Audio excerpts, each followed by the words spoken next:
Class 10 ছাত্ৰ ছাত্ৰীসকল নমস্কাৰ।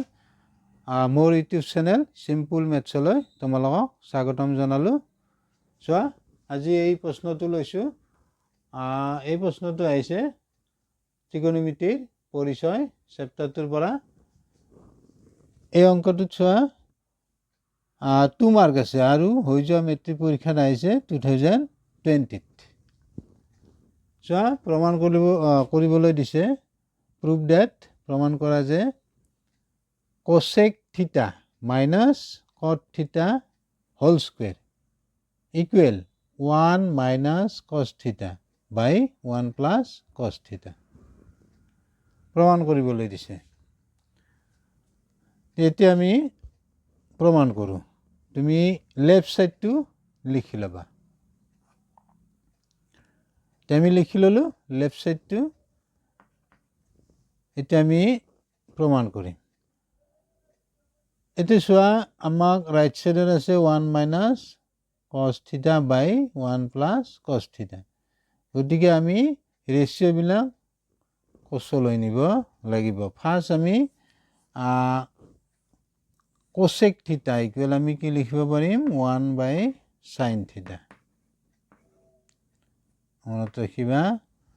cosec থিটা ইকুৱেল 1 বাই sin থিটা। তাৰপিছত cot থিটা ইকুৱেল লিখিব পাৰিবা ওপৰত cos থিটা, তলত sin থিটা হোল স্কুৱেৰ। এইটো চাবা, মনত ৰাখিবা, cosec থিটা ইকুৱেল 1 বাই sin থিটা আৰু cot থিটা ইকুৱেল লিখিব পাৰিবা cos থিটা বাই sin থিটা। এইখিনি হ'ল। এতিয়া নেক্সট চাবা, ইয়াতে তোমাৰ হৰ sin থিটা, হৰ ছেইম একে আছে। হৰ যদি একে থাকে তেতিয়া তুমি লব দুটা কি কৰিবা, ইয়াতে মাইনাছ আছে গতিকে 1 মাইনাছ cos আহিব, প্লাছ থাকিলে 1 প্লাছ cos আহিব। গতিকে ইয়াতে যিহেতু মাইনাছ আছে আৰু হৰ ছেইম আছে গতিকে ওপৰত হ'ব 1 মাইনাছ cos থিটা, তলত sin থিটা। তে নেক্সট ষ্টেপত তুমি লিখিব পাৰিবা sin থিটা ওপৰত 1 মাইনাছ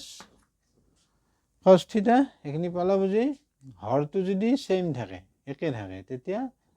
লব দুটা কি থাকিব, ছেইমে থাকিব।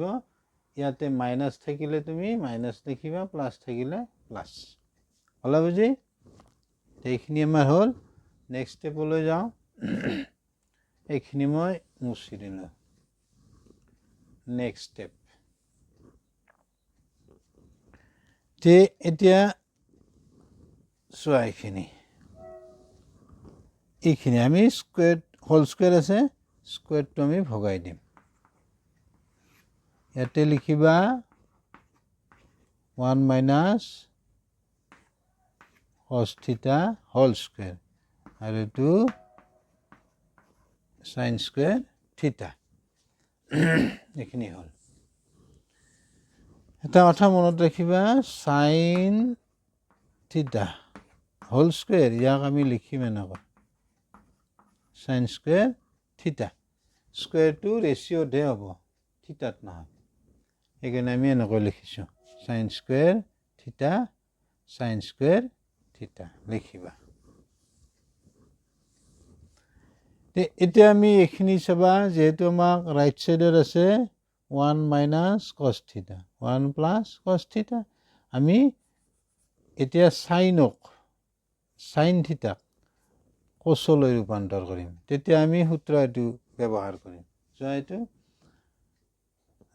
sin স্কুৱেৰ থিটা প্লাছ cos স্কুৱেৰ থিটা ইকুৱেল 1। এইটো এটা অভেদ, তোমালোকে জানাই। ইয়াতে চোৱা, তলত কি আছে sin স্কুৱেৰ থিটা। এতিয়া তুমি কি কৰিবা, cos স্কুৱেৰ থিটাটো সিফালে লৈ যোৱা। তেতিয়া কি হ'ব 1 মাইনাছ cos স্কুৱেৰ থিটা। অৰ্থাৎ তুমি sin স্কুৱেৰ থিটাৰ ঠাইত তুমি লিখিব পাৰিবা 1 মাইনাছ cos স্কুৱেৰ থিটা। কিয় লিখিলোঁ, আমাৰ ৰাইট ছাইডত কি আছে 1 মাইনাছ cos থিটা, বাই 1 প্লাছ কছ থিটা আমি কচলৈ নিব লাগিব গতিকে তুমি লিখিব পাৰিবা ওপৰতো সেম ৰাখিবা নকৈ থাকক তলতটো আহিব 1 মাইনাছ cos square theta এইখিনি হল নেক্সট স্টেপ লৈছো এতিয়া আমি লিখিম ওপৰতটো একে ৰাখিবা এটো থাকিল এইখিনি আমি এনেকৈ লিখিব পাৰো 1 স্কয়াৰ এনেকৈ লিখিব পাৰো এটো আমাৰ এটা সূত্ৰত পৰিল সূত্ৰটো আমাৰ এটো দেখাই দিছো মই a square minus b square হলে আমি কি লিখিব পাৰো ইফালে দেখাই দাও a square minus b square equal কি লিখিব পাৰিবা a plus b a minus b এটো সা 1 to 1 ক আমি a বুলি ভাবিলো a স্কয়াৰ তাৰপিছত cos থিটা তুমি b বুলি ভাবা ভাবিলে a square minus b square হল তেতিয়া তুমি লিখিব পাৰিবা a প্লাছ b অৰ্থাৎ 1 plus cos theta whole into 1 minus cos theta এবাৰ আমি এইটো সূত্ৰ ব্যৱহাৰ কৰিম চাবা নেক্সট স্টেপ ওপৰতটো কি লিখিব পাৰিম আমি এটো চোৱা এটো আমাৰ আছে 1 মাইনাছ চোৱা 1 minus cos theta whole square আছে গতিকে ইয়াতে ওপৰত 1 মাইনাছ cos থিটা দুটা আছে আমি এনেকৈ লিখিম এটো চাবা এনেকৈ a স্কয়াৰ আমি এনেকৈ লিখিব পাৰো a স্কয়াৰ মানে a ইনটু a এটো তেনেকুৱা ভালো বুজি এটো তুমি সূত্ৰমতে লিখা 1 plus cos theta whole into 1 minus cos থিটা তেতিয়া চোৱা এই দুটা 1 মাইনাছ cos থিটা 1 মাইনাছ cos থিটা এটো কেনসেল কাটা যাব ভালো বুজি এটো স্টেপ মই মুছি দাও এতিয়া আমাৰ কি থাকিল 1 মাইনাছ ওপৰত cos থিটা তলত 1 প্লাছ cos থিটা পাই গলো আমি রাইট সাইড তেতিয়া তুমি লিখিব পাৰিবা ইকুৱেল RHS proved প্ৰমাণিত হল ইয়াতে শেষ হলো বুজি নিশ্চয় ঠিক আছে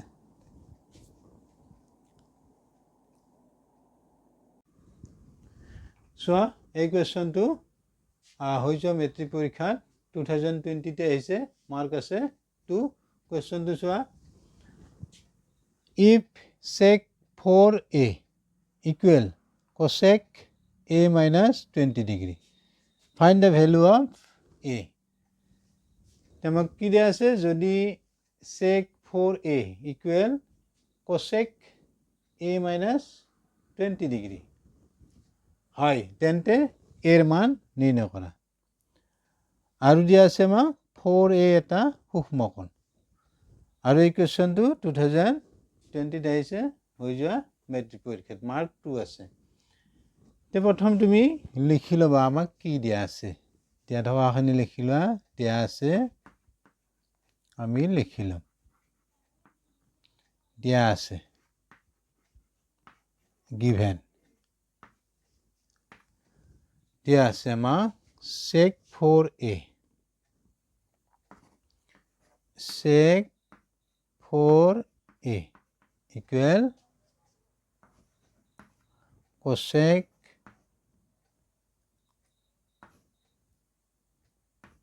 a minus 20 ডিগ্ৰী এইখিনি আমাক দিয়া আছে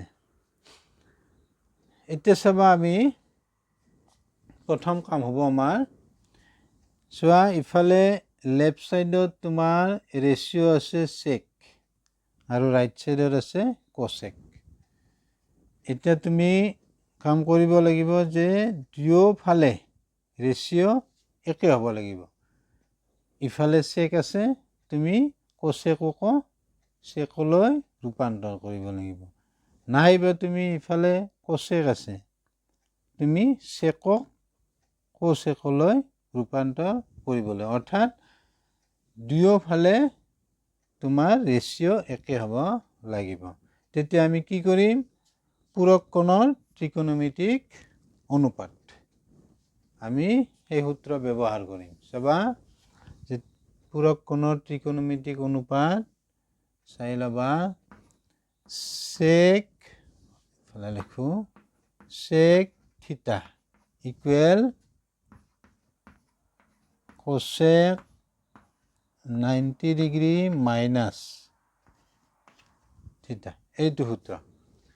sec থিটা ইকুৱেল cosec 90 ডিগ্ৰী মাইনাস থিটা এতিয়া তুমি কি কৰিবা ইয়াতে চোৱা থিটাৰ ভ্যালুটো কি আমি থিটা ইকুৱেল 4a থিটা ইকুৱেল যদি আমি 4a বুলি লওঁ তেতিয়া কি হ'ব cosec 90 degree minus 4a cosec 90 degree minus 4a চোৱা তে সূত্ৰটো হ'ল এইটো sec থিটা ইকুৱেল তুমি লিখিব পাৰিবা এইটো সূত্ৰ cosec 90 ডিগ্ৰী মাইনাস থিটা এতিয়া থিটা ইকুৱেল আমি 4a লৈছো ইয়াতে 4a আছে sec 4a থিটাৰ জায়গাত 4a বহাই দিয়া তেতিয়া কি হ'ব cosec 90 ডিগ্ৰী মাইনাস থিটাৰ জায়গাত 4a অৰ্থাৎ তুমি sec 4a ইকুৱেল লিখিব পাৰিবা cosec 90 ডিগ্ৰী মাইনাস 4a এইটো লিখিব পাৰিবা হলা বুজি তেতিয়া আমি লিখিব পাৰিম আমি এই লাইনটো লিখিম কত আমি লিখিম sec 4 এৰ ঠাইত cosec 90 ডিগ্ৰী মাইনাস 4a লিখিম কিয় তেতিয়া আমাৰ দুয়োফালে ৰেশিও কি হ'ব সমান ইফালে ৰাইট সাইডত তোমাৰ cosec আছে লেফট সাইডতো কি হৈ যাব cosec আমি লিখিব পাৰিম নেক্সট স্টেপত cosec 90 ডিগ্ৰী মাইনাস 4a আৰু ইফালে লিখিব পাৰিবা এখিনি আমাৰ আছে দিয়াই এখিনি লিখিব পাৰিবা cosec a minus 20 ডিগ্ৰী হলা বুজি লিখিলো আমি sec 4 এৰ ঠাইত এখিনি লিখিলো এতিয়া কি হল আমাৰ সোয়া দুয়োফালে ৰেশিও সেম হল cosec এতিয়া তুমি কি কৰিব পাৰিবা দুয়োফালে যেহেতু আমাৰ ৰেশিও সেম হল গতিকে আমি ৰেশিও দুটা কি কৰিব পাৰিম উঠাই দিব পাৰিম তেতিয়া আমাৰ এংগুল ইকুৱেল হ'ব এটি হ'ব 90 degree minus 4a equal a minus 20 হ'ব যেহেতু তোমাৰ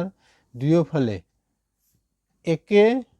অনুপাত আছে ৰেশিও আছে ইফালে cosec ইফালে cosec তুমি কি কৰিব পাৰিবা উঠাই দিব পাৰিবা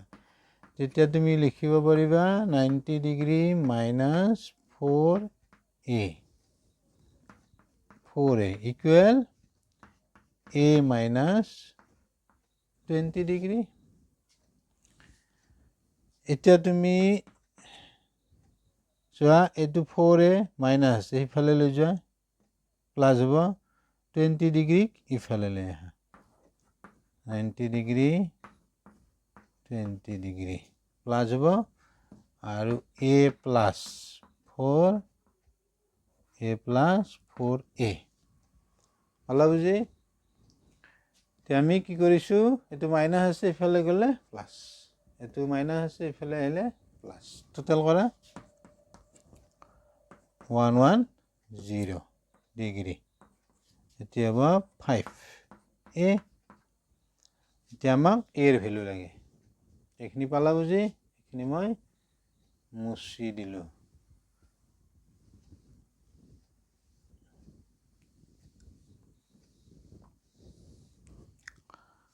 এইটো ঘূৰাই লিখিব পাৰিবা 5a ইকুৱেল 110 ডিগ্ৰী এতিয়া a ইকুৱেল ইফালে এৰ লগত 5 পূৰণ আছে ইফালে গ'লে হৰণ হ'ব ডিভাইড 5 এৰে কাটিবা 5 এৰে কাটিলে 22 এতিয়া আমি পাই যাম এতিয়া এৰ ভেলু পালোঁ 22 ডিগ্ৰী এটাকে therefore এৰ মান এৰ ভ্যালু হব 22 ডিগ্ৰী ইয়াতে শেষ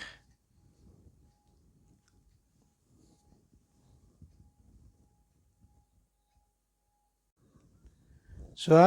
এই কুৱেশ্যনটো 2020 আহিছে হৈ যোৱা মেট্ৰিক পৰীক্ষাত আৰু মাৰ্ক আছে 2 তেছো আমাক কুৱেশ্যনটোত কি দিয়া আছে আমি চাই লওঁ if sec a equal 13/12 calculate sin a and cot a আৰু আমাক দিয়া আছে a is an acute angle তে চাবা যদি sec a equal 13/12 তেন্তে আমি নিৰ্ণয় কৰিব লাগে sin a আৰু cot a নিৰ্ণয় কৰা এই কোণটো সূক্ষ্ম কোণ দিয়া আছে 2020 তে আহিছে 2 মাৰ্ক আছে তে প্ৰথম তুমি লিখি লবা ধৰি লবা এটা সমকোণী ত্ৰিভুজ ধৰা হল ত্ৰিভুজ a b c ৰ b কোণটো 90 ডিগ্ৰী এটো আমি 90 ডিগ্ৰী b কোণটোক আমি 90 ডিগ্ৰী লৈছো b কোণটো 90 ডিগ্ৰী এটা সো আমাক দিয়া আছে sec a equal 13/12 এটা চাবা তুমি a কোণ সাপেক্ষে আমাক sec a equal দিয়া আছে 13/12 এটা আমি sec a কোণ সাপেক্ষে a b c ত্ৰিভুজটোৰ a কোণ সাপেক্ষে আমি secৰ অনুপাতটো আমি চাম কি হ'ব তে a কোণ সাপেক্ষে a b হ'ব ভূমি তাক আমি b ৰেও বুজাও বেছ তাৰ পিছত a কোণৰ বিপৰীত বাহু bc হ'ব লম্ব আমি p ৰেও বুজাও তাৰ পিছত 90 ডিগ্ৰীৰ বিপৰীতে থকা বাহুটো কৰ্ণক আমি h ৰে বুজাও h টো কৰ্ণ হাইপোটেনাস আৰু লম্ব পাৰপেন্ডিকুলাৰ হলা বুজি এইখিনি তেতিয়া আমাৰ কি হ'ব sec a কোণ সাপেক্ষে secৰ ৰেচিওটো হ'ব AC/AB AC কি আছে আমাৰ কৰ্ণ AB ভূমি অৰ্থাৎ কৰ্ণ বাই ভূমি এটো তুমি মনত ৰাখিব লাগিব secৰ ৰেচিওটো হ'ব সদায় কি হ'ব কৰ্ণ বাই ভূমি H/B আৰু এই ত্ৰিভুজটো ABC ত্ৰিভুজটো সাপেক্ষে আমি লিখিম sec a কোণ সাপেক্ষে হ'ব AC/AB এতিয়া আমি sec a ৰ জায়গাত লিখিম আমি AC/AB হলা বুজি এটো আছে 13/12 এতিয়া চাবা এইখিনি আমি একেলগে এটা কাম কৰোঁ এইখিনি আমি একেলগে কে লৈ লওঁ কে ধৰি লওঁ ইয়াতে লিখি দিবা ধৰা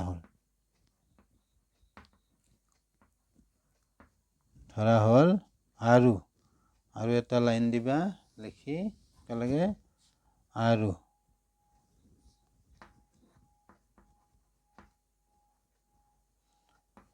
কে এটা ধনাত্মক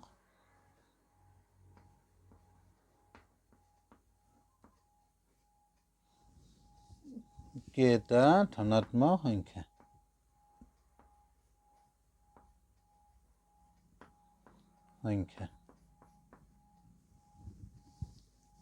কে এটা ধনাত্মক সংখ্যা এইখিনি কথা লিখি দিবা চাবা চেক এৰ ঠাইত আমি লিখিব পাৰিম AC বাই AB ইকুৱেল 13/12 ইকুৱেল কে লিখিছোঁ ধৰা হ'ল কেটো আমি লৈছোঁ কে ধৰি ল'লোঁ আৰু কে এটা ধনাত্মক সংখ্যা এতিয়া আমি কি পাম ইয়াৰ পৰা এতেকে আমি পাম AC ইকুৱেল কি হ'ব 13k এইটো লিখিবা 13k AB ইকুৱেল হ'ব AB ইকুৱেল হ'ব 12k এনেকৈ এতিয়া চোৱা তুমি ABC ত্ৰিভুজটোৰ আমি AC পালোঁ 13k AB পালোঁ 12k এতিয়া আমাক ৰেচিঅ' উলিয়াব দিছে কি চোৱা sin A আৰু cot A এতিয়া sin A আৰু cot A পাবলৈ হ'লে আমাক কি লাগিব আৰু AC আমাক 13k পালোঁ AB পালোঁ 12k তে আমি এতিয়া নিৰ্ণয় কৰিব লাগিব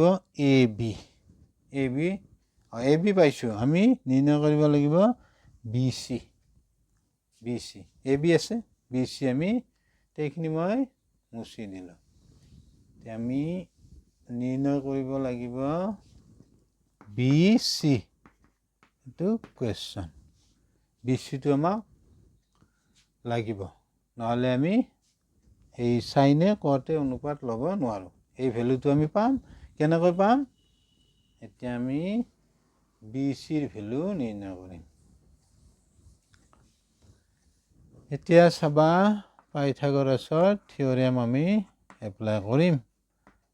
পাইথাগোৰাছৰ উপপাদ্য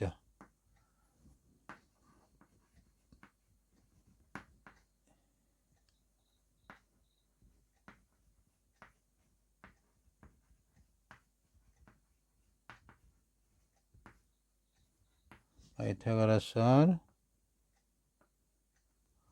উপপাদ্য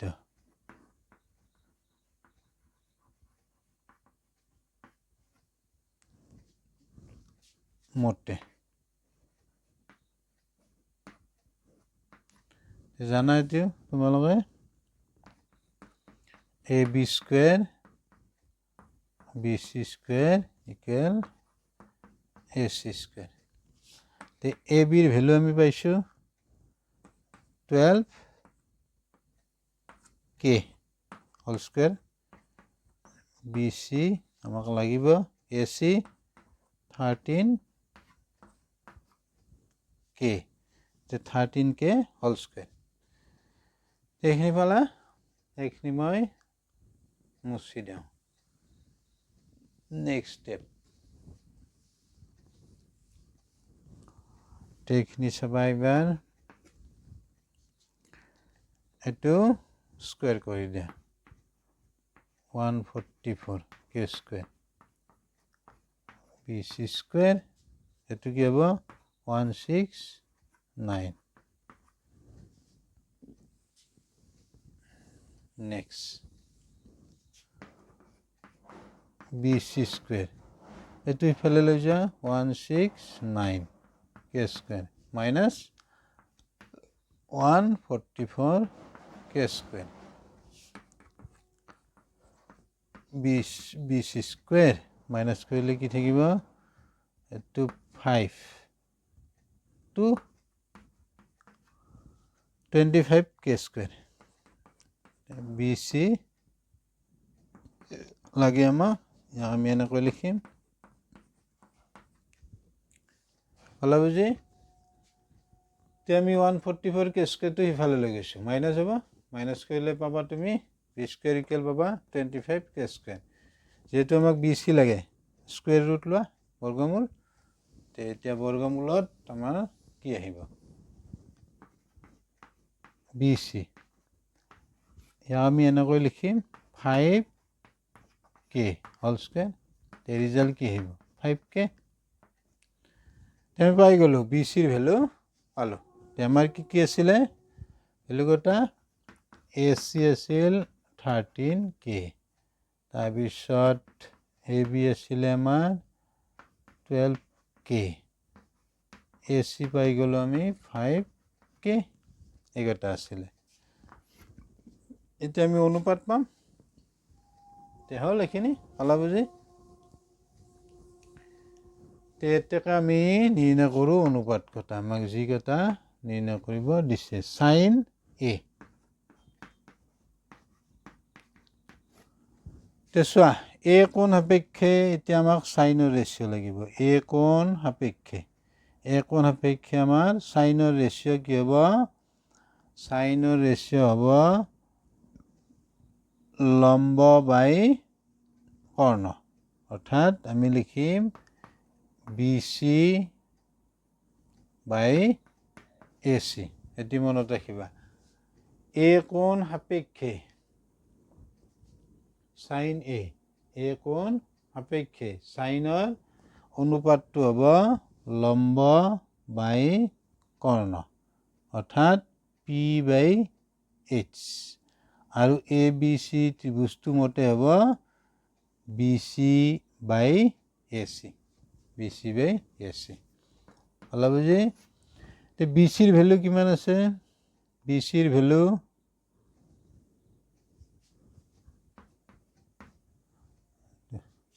ভুল হৈছিল BC মান 5k BC ৰ ভ্যালু 5k AC ৰ ভ্যালু 13k k কেনসেল হ'ব কি থাকিব ৰিজাল্ট 5/13 আমি sin A পালো sin A ভ্যালুটো পালো 5/13 হল এইখিনি লিখি লবা এইখিনি মই মুছি দিলো নেক্সট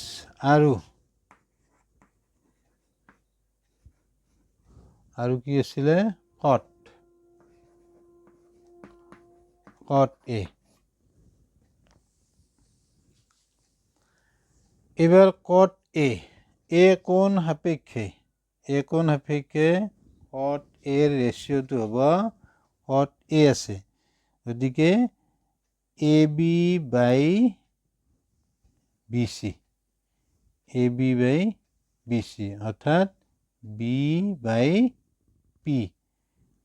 AB মানে ভূমি বাই কি হ'ব লম্ব গতিকে আমি লিখিম AB বাই BC এটি হ'ব তে আমি ভ্যালু পাইছো AB ৰ ভ্যালু কি আছে 12k BC ৰ ভ্যালু 5k k কেনসেল হ'ব k কেনসেল গলে কি থাকিব ৰিজাল্ট ওপৰত 12 তলত 5 হৈ গল আমি ৰিজাল্ট পাই গলো ইয়াতে